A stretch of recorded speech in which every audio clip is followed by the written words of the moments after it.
The Sonic Movie Show is a weekly podcast that you can find on Apple Podcasts, Google Play Music, and YouTube. Just search for The Sonic Movie Show and give us a like wherever you listen.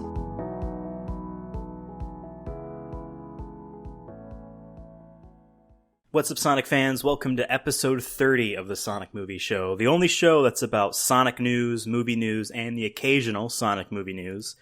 My name is Ethan. With me here is Devin. I don't have a Sonic quote, but it is disappointing to us. But Jeff's comments they have a typo in this article. It is disappointing to us, but Jeff's comments as to Universal's unilateral actions and intentions have left us with no choice. That's your Sonic quote. Yes, and that is one of the few quotes that we will be referencing on today's episode. We're back to actually having news. I know I say this is a Sonic news, movie news, etc. news. Past few episodes have been a no news because the world of COVID-19 has closed all the theaters and no one wants to open movies and blah, blah, blah, right? So, but we got some new news about that news today. Basically, amidst all of this closing theaters, some movies that have been released digitally, especially ones that have been released digitally without any box office at all, are doing apparently pretty well. We're going to be talking about Trolls World Tour's numbers, the CEO of Universal Studios comments on that, and the retaliation by AMC and Regal Entertainment. So, how do we want to approach this? Well, I just want to say before we start, in our last Vin Diesel podcast, we'd mentioned, we were asking the question, would Sony drop the numbers for Bloodshot digitally? And we're like, probably not. Because we never had, Netflix doesn't even say like how many streams Tiger King has. It just says, it's one of the popular ones, right? But this is the first time where and thinking we've back seen on something it, like this.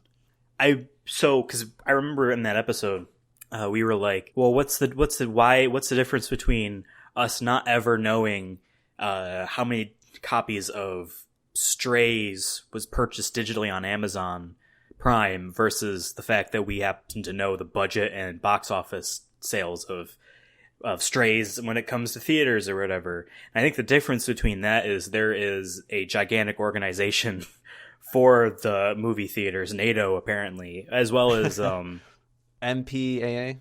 Yeah, and the MPAA, yep, MPAA, the Men's Professional Athletic Association. No. It's an advocacy group that also polices itself. I know in the world of video games, we have the ESA, Electronic Software Association. They do ESRB, and they also ran E3 when it wasn't a joke, I guess, and gone because of COVID-19.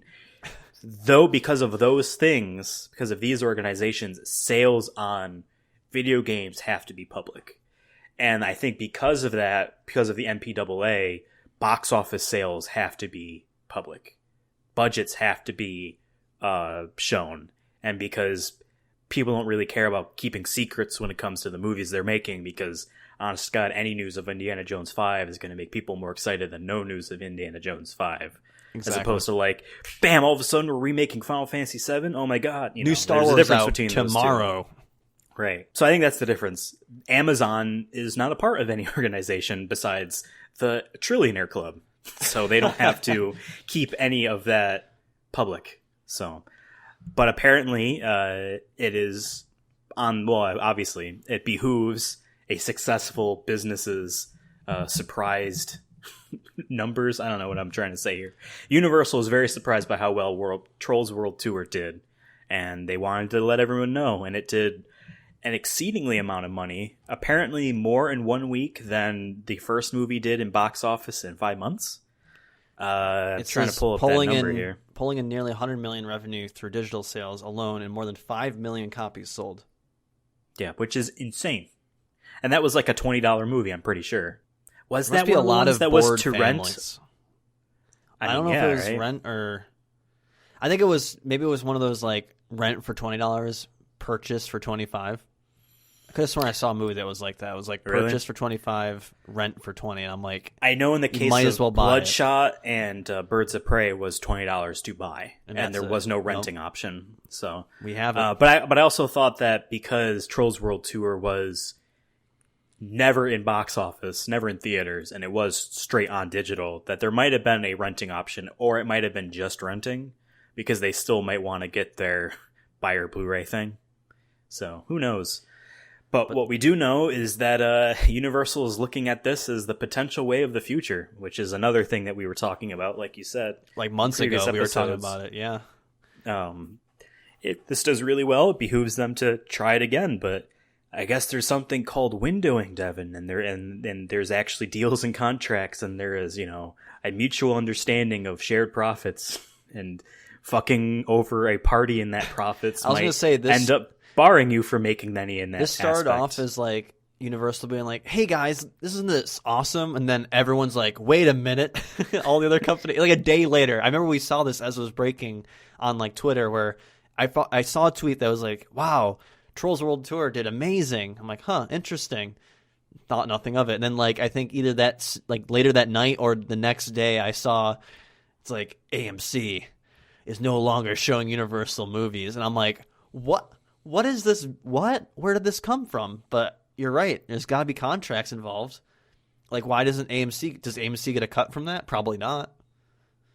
Especially because they probably would have gotten a cut, if it's at their theater, whether it be through food, people buying popcorn before going to see the movie. But I'm sure it takes $100 or something, let's say, to screen the movie.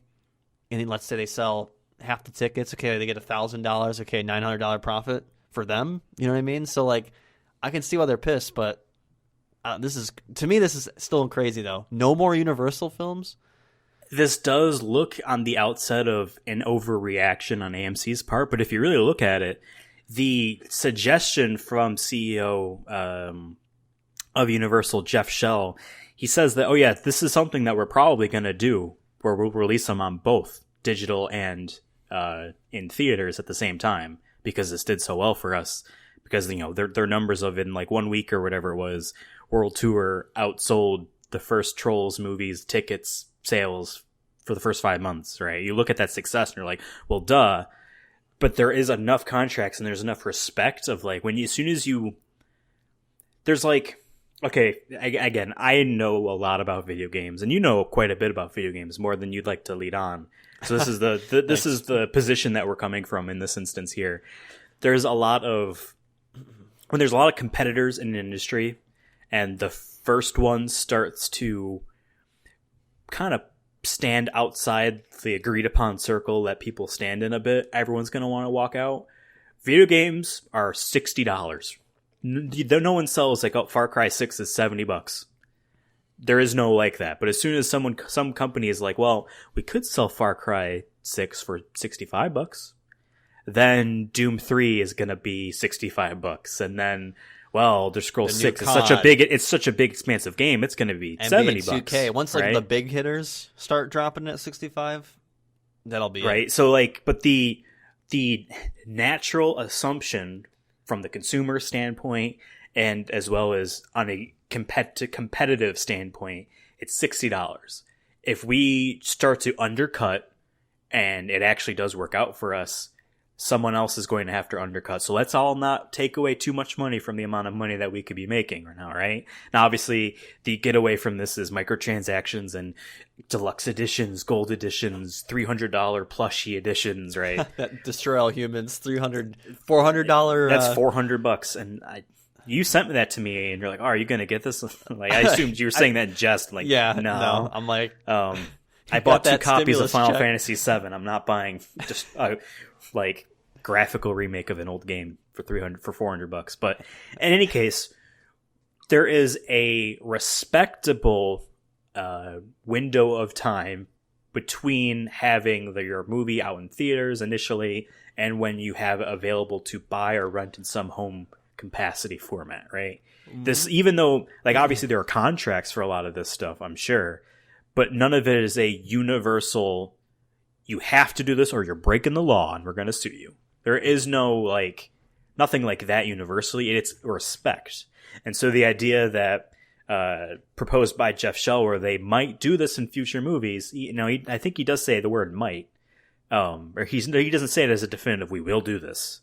But the idea that they could just straight up break it, and he sees that that's not an issue, destroys the respect that they would have from theater owners. Yeah, and the especially quote when he you have says- these giant chains like AMC and Regal, they are going to be pissed, and I don't feel like that's an overreaction. So I was going to say, according to the Verge article I have here, it says, Shell noted that as soon as theaters reopen, we expect to release movies on both formats. That sounds like they are, and not thinking about it. you're right. But it wasn't like we expect to, isn't like and we will for all movies going forward. So there is enough starting now, yeah, plausible deniability of it. Like if let's say like well, if it doesn't work out for this movie, then we might not only do it for our big ones or only for our small ones. Or they kind of leave it out in the open too, to where let's say 3 months from now, people are going to forget about this, and then let's say all the movie theaters reopen, and then they'd never do it. No one's going to be like, but Universal, you said you were going to release it digitally. Like, no one's going to call them out. You know what I mean? So right. So yeah, AMC fired back saying, hey, well, okay, we can't trust these guys anymore. It disheartens us. It's disappointing to us, but Jeff's comments as to Universal's unilateral actions and intentions have left us with no choice. Therefore, effective immediately, AMC will no longer play any Universal movies in any of our theaters in the US, Europe, or the Middle East. And they go on to say, this is not some hollow or ill-considered threat. I think that is the biggest line. Because on the outside looking in, you could see this as like hey, you do realize you're going to fuck us over, and that's not going to be good for you, right? This could be, on the outside looking in, this kind of a statement of like, we can be cool, you got to work with us a bit. This is straight up well, no, you're done now. You're done from us. And then Regal stepped in and did the same thing, which is nuts. But yeah, when I saw AMC did it, I'm like, huh. And then once Regal came out, I'm like, oh, this is... Dude, where are we going to see Fast 9? Nowhere. Like, only Regal and AMC. Those are the only two giant chains in this area. I mean, we could go back up to New York and go to Cinemark. Oh, my... that Tinseltown's a Cinemark. We have to wait for it. We have to wait for it to go through all the small theaters in Baltimore. But you know what? I guess if they... months later. Well, I guess if they just release it digitally day and date, I guess we can just watch it at home. But I want to see it in a theater. I want to see it. Yeah, and I think we're theater people. Some people, there's a lot of people. Speaking of which, there's this one guy at my local GameStop that I was talking to when I was picking up Death Stranding, and he was saying he hasn't gone to a theater in like 15 years. He buys all the newest movies once they come out on Blu-ray, and he's like, then I have them for the same price, and I have it at home, and I'm like. But there's something about going to the theater. But I guess we're more theater folk. I kind of wish we had someone on here who was like, nah, digital, baby. Kind of goes. You're lucky in that the theater that we go to is almost around the corner. Yeah. There's no good theater easily accessible for me because I would go often just to see something. Yeah. Especially with these passes. Back up in New York, when I was close enough to the theater, the Regal that I would always go to, there would be times when like I'm done with work. I will go next door, essentially, and go see a movie, whatever it is. And this was before, like, the all-you-can-eat passes that we have now. Like, we are definitely like, oh, I want to just go and see a theater. There's something about the experience of, like, I'm like an independent film critic. I'm going to go sit alone. Because who wants to go see a movie alone? Someone that's going to have a lot of critical opinions, Devin. This is what makes us very important people. No, I'm kidding. But that was kind of like the mentality of like, oh, this is cool. I'm just going to hop in and see a movie. This doesn't have to be an event where I have to drag family or organize a group of friends to go do it. I'm just going to go do it. Brent and I will go see a movie like that no one's ever expressed interest in. Like, we'll be like, oh, let's go see. We don't even know what the movie's about. We'll be like, hey, I saw a trailer once. I think it's about that. Let's just go. And, like, we'll just go on, like, a Tuesday night. You know what I mean? Just the two of us. We'll go there, come out and be like, oh, it was bad. It was great. You know what I mean? And it's awesome. I just have that, like, I didn't realize I missed that so much until they closed everything. And I'm like, I have an urge to just, like, walk, like, around the movie theater and then just go in, watch Matrix 10 or whatever is on, and go home and be like, man, what a film. Like... And it's kind of, I'm kind of scared about this. That like, I'm hoping that this will just, it abrupted, and they're gonna get back together and be like, okay, hey, we do want Fast 9 shown at AMC theaters. Like, I didn't know this, but AMC theaters is the largest cinema chain in the U.S. Yeah, I mean, I guess it's not so surprising, but like, if someone said Regal, I'll be like, yeah. Well, if you remember back in the day, in the short-lived era of MoviePass. That service that kind of sparked. Oh, I tried it and it didn't work for me. It's like, AMC Regal stubs or AMC A-list stubs A-list, whatever it is, where it's like $25 a month. Well, there's different tiers depending on what states you're in, because there's some rules about that. But for us, it's $25 a month.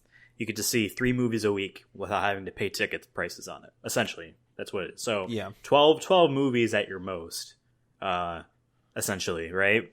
For a flat $25 a month. Movie Pass was a similar thing, or they bounced around so many different ways. First, it was all you can eat, essentially, as many movies as you want for this price, $50 it started off as, I think.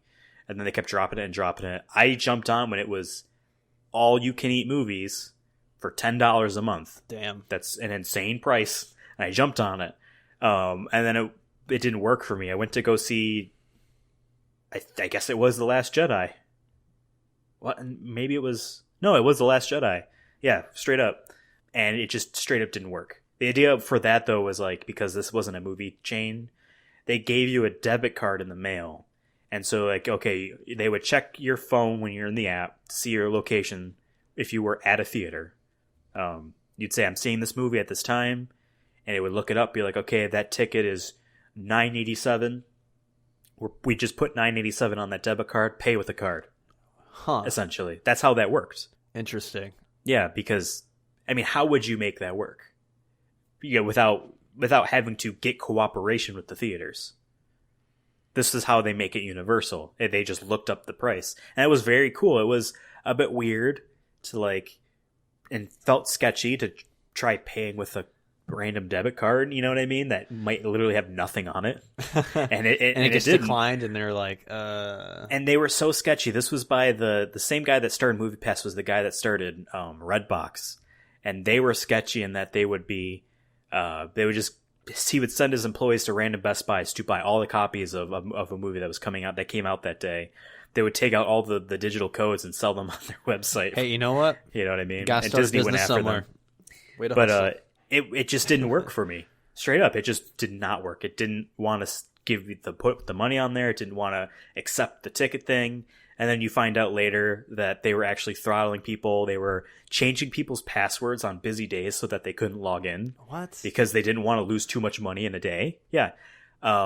Trying to cancel was insane. You had to do it through the app. You couldn't online at all. There was, the website for it did not allow it. You need to be doing it through the mobile app. And of course, it's just so weird that you just couldn't click the thing. Yep. It straight up didn't let me cancel. And since I was lucky enough to have been paying for it through PayPal, I went into PayPal on their website, and I said, do not accept billing from this thing. That's how I do a lot of stuff. It's currently the only way to cancel a Warzone membership. And Fizzer straight up says that too. So I did it that way, and I kept getting literal threat emails being like, you owe us this amount of money. Be like, no, I don't, because your shitty service didn't work. Had emailed them before I'd done that, being like, hey, I need to cancel because your shit doesn't work. No response. File a BBB so that's why complaint. I did it that way. Yeah. I mean, honestly, you probably could have. They went under. So I bring this all around because back in the day, when they were at their, I feel like, peak of popularity where people were really talking about them, because I came onto the scene late when it was like a no-brainer deal. Again, $10 for as many movies any day. Not just one movie a day, because they started going to that, then they jumped to, well, some movies you can't, and then it can't be a movie on its first week, and it can't be this and it can't be that, trying to just recoup some of the money because they made too good of a deal. When they're at their peak, they tried strong-arming AMC. And that's when I learned that they were the biggest theater chain. They essentially wanted a commission cut of all ticket sales from them, period. And their excuse was, we're putting customers into your theaters, which is true. But AMC was like, no, fuck you. The A-list that and is Stubs 100% why. Now, I think they started it after MoviePass died, but they saw it as this sort of subscription definitely does work. We make most of our money off popcorn. If we got these two bozos that with their stupid Sonic movie podcast to come in 3 times a week to buy popcorn and cherry Pepsis, we make money off them. And then I think Regal is cheaper than $25, and there is no limit on movies. It's just besides one a day, something like that. So like, fuck it, we need to do it too. And then we learned that, hey, they're struggling businesses and AMC might be gone forever because of 1 month of not having their theaters open. And like, I don't know if I agree with AMC in this situation 100%. I get where they're coming from.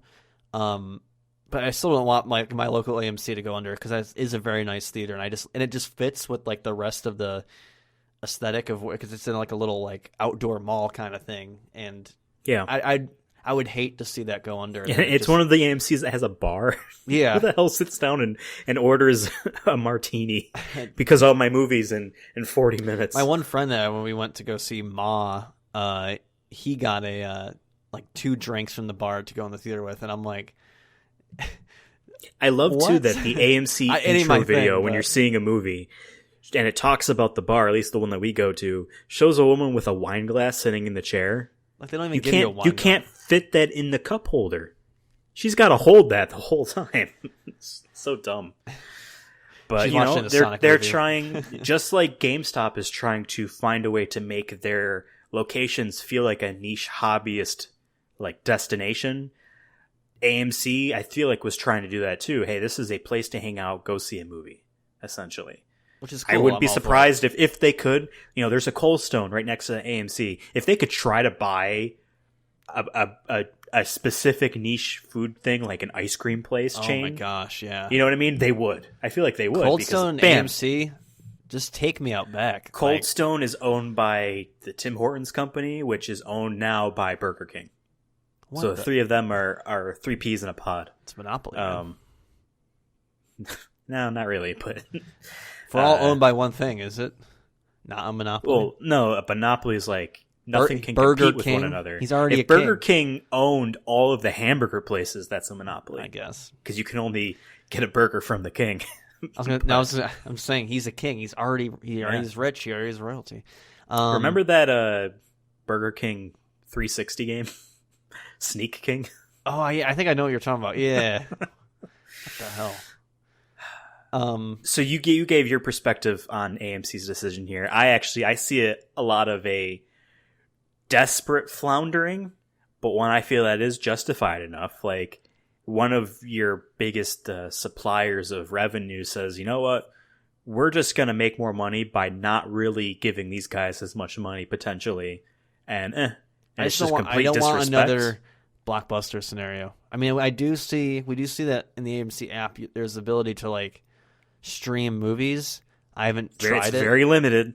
They had a 99-cent sale for renting films, and you look at the selection, it's like 9 of them, and they're so random. And some of them, I'm like, I would see this, but like, how would I watch this on my phone? That's what I'm saying. Like, is there an AMC app for my PlayStation or smart TV? Dude, there isn't the DC has its own streaming service. There's no PS4 app.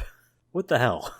So like, I feel like it's a lot of these weird streaming services pop up that aren't like, okay, we need to be on everywhere. You know, like Disney Plus did, but they're Disney. You know, like they can and their app is they can force fidgety. Microsoft to give them all of the bandwidth on Xbox Live. You know. Yeah. I don't know. Again, AMC like that. The whole streaming that started well before the COVID-19 thing, but that was an aspect of AMC being like, we need to have another vertical in our business, another way to do a thing that's similar to us, that makes sense for us, something we can kind of manage.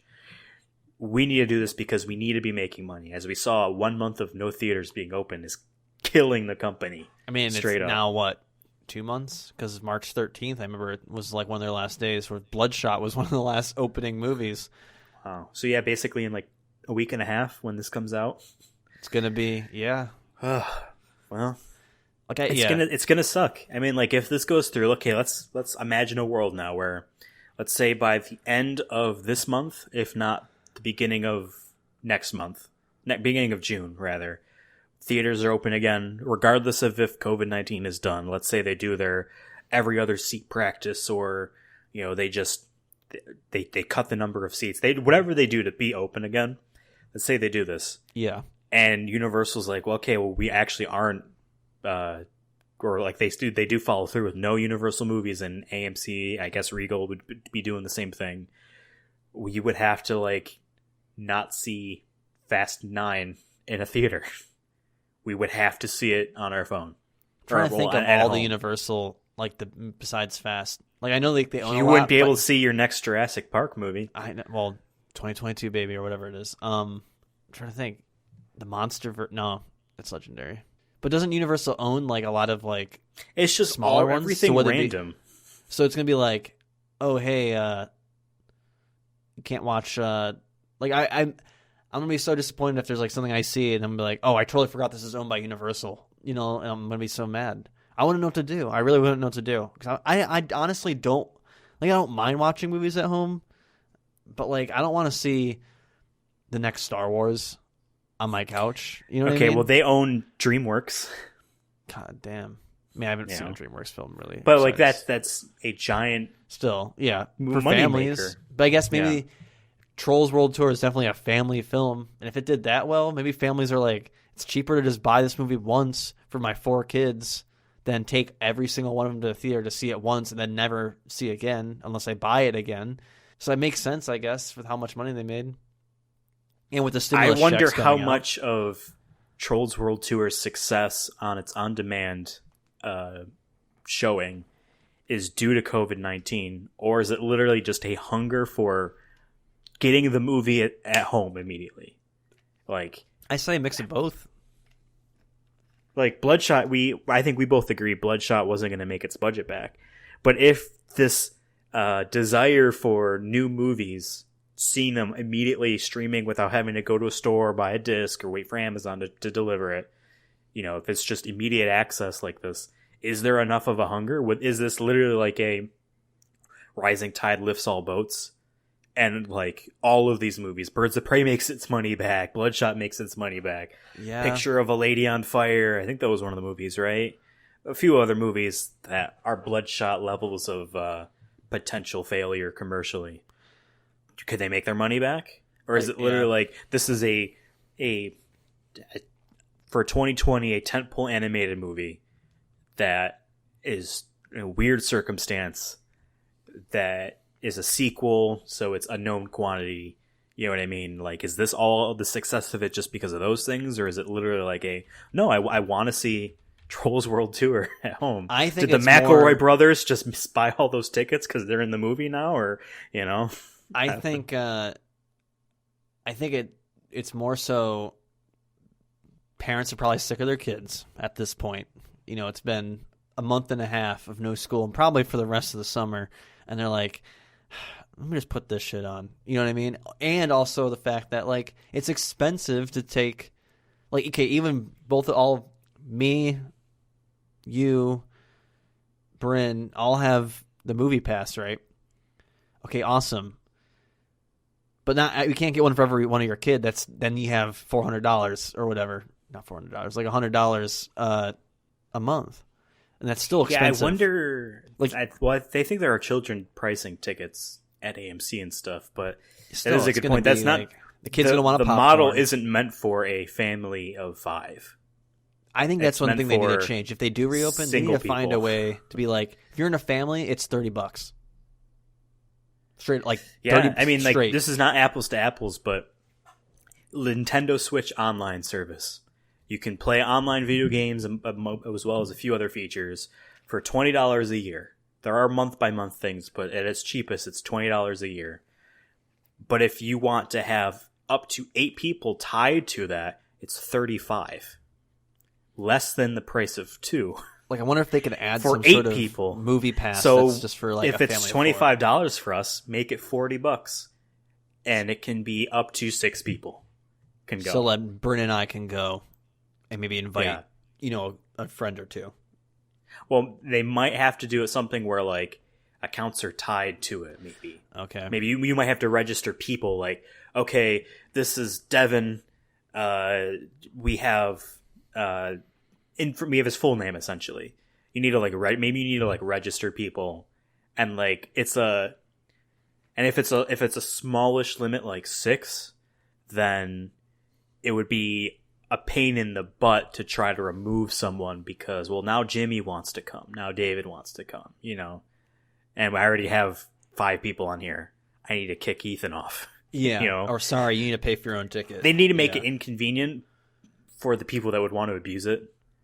but at the same time also make it like a no-brainer for a family of 6, just like how it's a no-brainer to us individually to spend $25 to see. Even if I only see essentially 2 12 movies a month, you're saving your money. Yeah.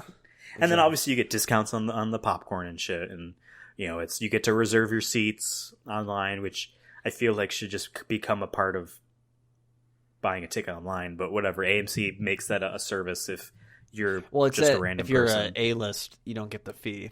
Like anyone can go online and place a ticket, but there's like a $2 charge for reserving the seat. It's just weird, but I get it. Whatever. But that's what I'm nervous about with this whole thing is that, okay, if I'm a parent, and let's say I'm low middle class person, I may have $200 a month to spend on whatever or save it. You know what I mean? And you have kids. I'm saying with 4 kids, and they're like, do I take them to a baseball game? Fine, 2 kids, the standard. Okay, do I take them to a baseball game? Okay, that's they're 7 and 9 years old. Yeah, I'm like, so they're really. I'm saying all the things you could do. Movie theaters is probably their names are Timmy and Tommy, and they work at their uncle's store. Yeah, I was gonna say like out of all the things, I feel like a movie theater for like a low middle class family is probably one of the most expensive entertainments. But if let's say the same movie is out digitally, I knew families growing up that was like we saw one movie a year as a family. So it's straight up what you're saying. Yeah. If I'm in that situation, if the same movie is coming out at home and where I don't have to worry about my kid screaming in the theater because he's obnoxious or he's going to want popcorn. Oh, we can have popcorn at home. You know what I mean? I can just put it in the microwave. Here's popcorn. Here's the same movie that you would have saw in theaters. Like kids might enjoy a theater, but like they're not going to be as appreciative, I think, as we would be maybe of a theater. I mean, every kid is different. Because I bet we've seen horror. I don't know if films. I told you on a podcast, but for my one friend's 10th birthday, his parents took like a group of 8 of us to see the SpongeBob movie back in the day. That was not cheap. No. I was going to say... this is like luxury stuff. I feel like most families, like I said, movie theaters have to be the lowest on the list of possible things to do. You know what I mean? Just in terms of, especially if it's only like 2 hours, right? And then you're probably spending money on popcorn and all that. Kids, you're going to want all that. So I feel like that's why it's so popcorn successful. Goblins. I'm okay with movies coming out digitally, I think. Maybe the one compromise they can do is like after it's been out for a month in theaters. Like if it comes out the same day in theaters are done. If the new Avengers comes out, because there's going to be people that don't want to get spoiled, so they're going to just play it immediately. Yeah. I mean, the easier it is to do a thing, the more often it will happen. People stopped stealing music because iTunes made it easy to just pay for it. iTunes made it easier to pay for music than it was to try to steal it off Kazaa. Spotify makes it easy to just get anything. YouTube, a service that no one has to pay for, you can listen to any song on demand, essentially. They made it easy to just get music, and just the workaround, instead of trying to police it super heavily, is just add revenue off the songs, go to the people that own the songs, instead of having to try to fight it. The easier it is to do a thing, the more often it will happen. If the easier way to watch a movie day and date is to just watch it at home, and it's like not expensive, then people will do that more often than going to a theater. I think it's just going to be niche. I think theaters I think it's inevitable. Our main concern, I know we've talked about before, is like, what if, this is kind of close to it, but not the same. What if Disney just bought up AMC and just be like, this is a Disney theater. It's only going to play Disney movies. Like, that'll be cool for a little while, but eventually it's just going to be like, I'm not going to care, like, as much to go to a theater. Yeah. I don't want to see Star Wars again. You know what I mean? Like, I want new movies, you know what I mean? From different distribution companies, you know? I don't know. It's just like... Yeah. But I feel it's a lot of mix of things happening with this that I'm nervous about, but I know it's probably inevitable. I want movie theaters to be around forever, and I think the best way is they have to make some sort of package thing. I know, like baseball, I know it's not the same thing, but like baseball sometimes struggles to get people to come out because the tickets are too expensive or whatnot, they say, or like if you do pay for it, you're getting crappy seats. I know at the Orioles, they have a new thing where it's just like the parent has to buy a ticket and then you get 2 kids free. And that has helped attendance. and also ticket sales, because the parents aren't going to. Because then you're getting no money if the parents like, I don't want to bring my 3 kids. Okay, that's $8 per kid. Okay, that's $24 right there, and me. Okay, that's 30, whatever. And it just keeps going up. If there's just I buy 1 ticket, that's $8, and I bring my 2 kids, that's cheap. You know what I mean? Just like little stuff like that. I feel like the theaters can do, but I'm worried that it might be a little too late. But I think this is a good time to like. I know a lot of companies are to like. Re-look at, okay, well, I mean, just in general, I think a lot of people are just being like, okay, how can I change things? You know what I mean? Companies, I'm sure, are right now being like, okay, now that we have like no staff, how do we want to like reorganize this stuff? It's much easier to reorganize something when there's no people to move. You know what I mean? Okay, what if we added this to the movie theaters? What if we had a 3D theater? Stuff like that. Well, it's the one thing that makes it a worthwhile place to go to is like the Dolby Atmos and Dolby Vision stuff. Like, it is extremely expensive to recreate that experience at your home. You can get Dolby Atmos equipment. Now, how often is a release on Blu-ray going to support it? And they do it in different ways, and it's a little bit. It seems like something as a standard as Dolby Atmos would be just either it is the thing or it's not at all, but it is still a fluid, like, well, it can be better than some other ones. So Dolby Vision, when we go to a Dolby theater at our AMC to see a movie in Dolby, we know it's like a really good quality. It's something we just can't reproduce at home. We both have 4K Ultra HD HDR televisions, so we don't necessarily, it's not the visual quality for us, besides the fact that it's a big screen. Atmosphere. But it is an atmosphere. It is the fact that there is something in terms of the content itself with that Dolby Vision stuff that we can't get at home. And then, yes, you pile on the atmosphere stuff, but the atmosphere stuff is something that is not universally appreciated. When it's not something tangible, it is just like, oh man, I just like sitting at my local coffee shop and people watching. No, I'm here for Starbucks and I'm leaving, Yeah. It's different. But if the Starbucks is amazing because of some certain aspect of the product itself that is tangible, then it is universally appreciated. It's almost kind of like what I was saying with GameStop, them trying to make their places a destination for niche things requires some sort of tangible like thing. It can't just be a cool atmosphere where the stereotypical teenager who just trying to sell a used video game. You know what I mean? They want to get rid of that. So just like how the understood stereotypical atmosphere of a movie theater is a teenager that's going to get you stale popcorn and get your drink wrong. And then, you go and sit in a movie theater where 3 kids scream and then Trolls World Tour is over.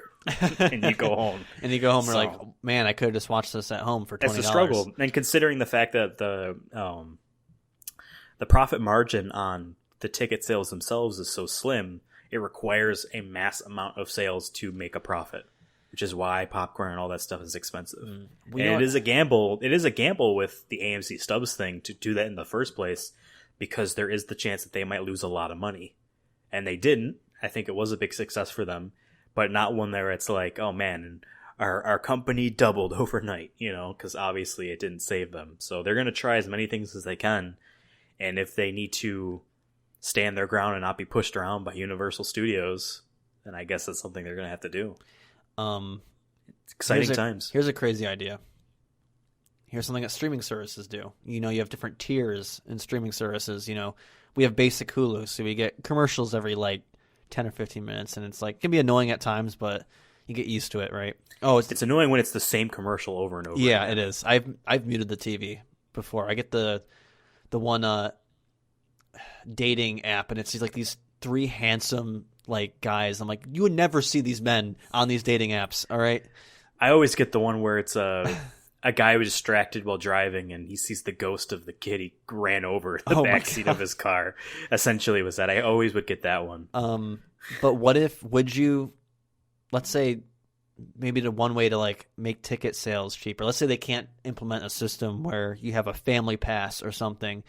But you know what? we'll make ticket prices cheaper because that's that's what it comes down to most of the time. Is like, oh, it's too expensive to go to the movie theater. Okay, let's say every movie is $10 from now on. Doesn't matter if you see an IMAX, Dolby, regular, Tuesday night, Saturday night, it's $10, right? Okay. But halfway through the movie, there's like 30 minutes of commercials. Would you go 30 minutes of commercials? Or maybe People would just leave. Or maybe every 25 minutes there's a 1-minute commercial. I think the argument though is you had to go there.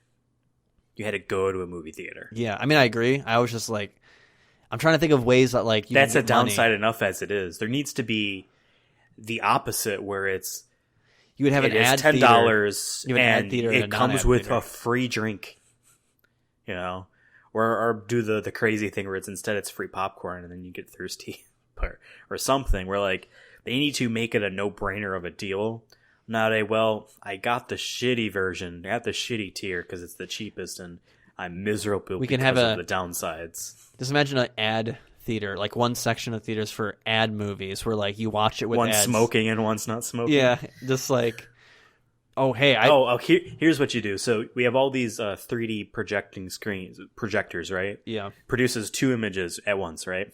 Mm-hmm. And obviously the 3D glasses allow you to see both images at once, essentially, right? Now there was, going back to video games, Sony put out I think a 32-inch television years ago, back when their PS3 could play, like had 3D enabled games or whatever. This television was a 3D TV. It was a PlayStation branded television, and it came with the glasses. And its gimmick was that you could do split screen multiplayer on it, where both of the two people got to see the entire screen because one glasses was tuned to the left image, one was tuned to the right. So we have our theater, and if you want to not have ads, we sell you the glasses. Oh my! But how so would then that work? you don't see them. I don't know. Everyone would have to be wearing headsets then, right? Because like the audio would be here's what it is. Instead of an actual full over takeover ad, it's banner ads. These glasses prevent you from seeing them. Thanos is like in the epic fight against Captain America, and it's like and Norton antivirus pops up over Captain America's face. Have you tried Blue Apron? Yeah. Did you know you can use AMC discount code at checkout and get 10% off? Back to your movie, and Thanos won. Wait, what? That would be a nightmare scenario. But yeah, I mean, but the alternative is... though. Would you take that, then there being no theaters at all? Well, yeah, obviously. Okay. Because I would personally just purchase the no ad glasses. No ad glasses. Although they would be annoying to wear. But that's the thing. They're like these junky glasses, like the 3D paper ones you get from like a cereal box or something. Oh my god. They come with Batman Arkham Asylum on PS3. I remember that. Yeah, no, you don't want to make that the way you make more money means discomfort and downsides for people that are doing the cheap way. You want to make it a no-brainer. Honest to God, because movie tickets prices, they fluctuate. It should honestly be a $7 flat fee. We have your AMC stubs list, A members or whatever, $25 or whatever. You could see all these movies. Maybe they lower that down too to make it so that it's still like only 2 or 3 movies and you break even or whatever. You make all movies $7, but then you have so many upsides to actually paying more. If you buy the 15 version of the ticket, you're getting a large popcorn and a large soda or something like that. Maybe you Just get a something nicer to constantly seat. Maybe you make the recliners in the back, and like if you pay an extra, you get to sit in those. But then that becomes like a class thing. I don't know how I feel about that though. I mean, that's the way it always works in capitalism. The rich people get to sit up top, while the poor people are down below. They don't even have seats; they just have a pit where you can just come sit down. I think this is the unfortunate natural progression of movies. Is eventually it will just be all digital, and theaters will be a niche place to go to. I just don't want them to go away. I'm just worried they'll go away. But hey, opera houses are still a thing in like Europe. Like you can go see it, like The Flying Dutchman in German in Austria for like $10. Sit there for 4 hours and have a lady yell at you that you were being rude for shaking your leg, but you know you didn't shake your leg. But you know what? That's still around. And those opera houses are not millions, hundreds of years old. You know what I mean? So, like, I think theaters will be around forever. I'm just worried of what will we be seeing in them. You know what I mean? I still say they should maybe show some old movies once in a while. Maybe like hey, Friday night we have like something cool. I know like the small local theaters in like Rochester have little events like that. Like, hey, we're showing The Warriors on 16 millimeter, and we're giving away T-shirts made by a local artist. That was maybe make it so AMC Stubs members get exclusive showings that they can have the option of going to, that you just can't unless you pay for AMC Stubs A-list. You know, maybe that's the way it is. Like, it's common knowledge. It's like understood, I feel like, for all of Americans, that movie theaters make the most of their money off of popcorn and stuff. And it's one of these weird, like, I'm not going to fall for it kind of thing. Like, weird ways of like, oh, a way to not pay for something. That you see that as a sense of pride, like, oh, I never once bought a loot box in Overwatch. I'm better than you, or whatever. It's this weird. Yeah. There is that weird, mentality of not getting screwed over, and having that be a positive when looking at it the other way. But it's always understood that that's how movie theaters make the most of their money. So we always knew that, like, it's a struggle for these companies because the movie itself, the actual thing that they sell, that they're known for selling, does not really break the bank, or does not really, keep them in the black. It is actually the extra stuff. So, like, we always knew this was the case. Obviously, they always were trying to find a way for that not to be the case. And when you have a large company, a large type of industry in capitalism, this is the natural way of things. It just will die painfully, quickly, but painfully. And then we're all watching Trolls 3 on our smartphones, on our Disney phones. Never leave the house again. Dude, I got an email today from the Walt Disney Company just saying we've updated our terms and services for the Walt Disney Company. Like, you're going to wake up one day and be like, man, Walt Disney, my governor, has changed my terms of service for how I live. That's going to be the future.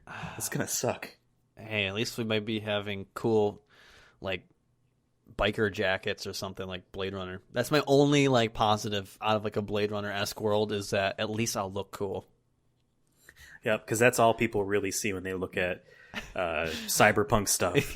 Like, Elon Musk changed his Twitter profile picture to the Deus Ex box art. He does not completely understand how that's actually telling him that he's a piece of shit. Like, it's the exact opposite of what he wants. Speaking of a piece of shit, one last thing to tie in with this whole thing, streaming movies, is the Oscars has now said for this year only they will take streamed movies nominees. Not Is permanently. It this year only? Only this year. New York Post wrote a whole like thing shitting on the Oscars, being like, the snooty Oscars should accept streaming movies permanently. I didn't know it was only this year. I thought only it was, this year, wow. because the Oscars, remember last year was, people were like saying, why wasn't this movie that was on Netflix or whatever nominated? And they're like, oh, because it wasn't in theaters, right? Right.